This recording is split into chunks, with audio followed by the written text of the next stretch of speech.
Balak daw italaga ng Senado si Senador Kiko Pangilinan bilang impeachment manager sakaling umakyat ang reklamo laban kay VP Sara. Pero sa usapin ng pag-convene bilang impeachment court, sa boto pa rin daw ito idadaan. Narito ang agenda report ni Hannah T. Posible pa rin pagbotohan ng Senado kung dapat ba silang mag-convene bilang impeachment court. Paliwanag ni Lacson, may ilang senador na rin kasing nagpahiwatig na kakwestiyonin nila ang basihan ng Articles of Impeachment bago pa man magsimula ang anumang paglilitis.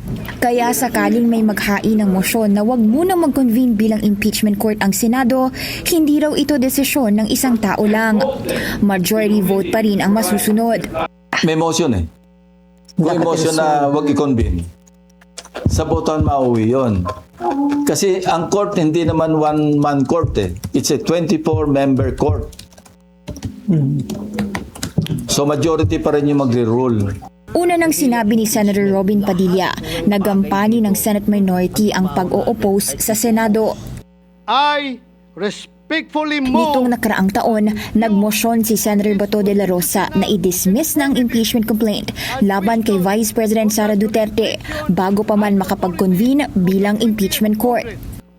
The verified impeachment complaint against Vice President Sara Zimmerman Duterte be dismissed.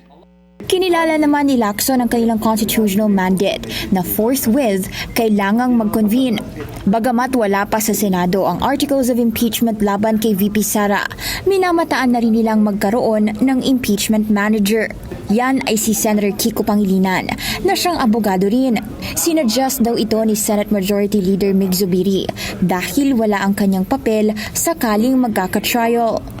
Si SP, amenable siya. Sabi ko, I also agree kasi kailangan natin talaga merong legal mind na talaga yung lawyer na nandiyan. Kasi tayo, mga lang naman tayo na pamisa-misa nakakatsamba. Kaya raw ni Pangilinan i-direct ang proceedings at panatilihin ang order sa posibleng trial. Para sa agenda, Hannah T. Billionaire News Channel. Manatiling nakatutok sa Billionaire News Channel. Sumubaybay sa aming social media accounts at mag-subscribe sa aming YouTube channel para sa mga eksklusibong balita at storya.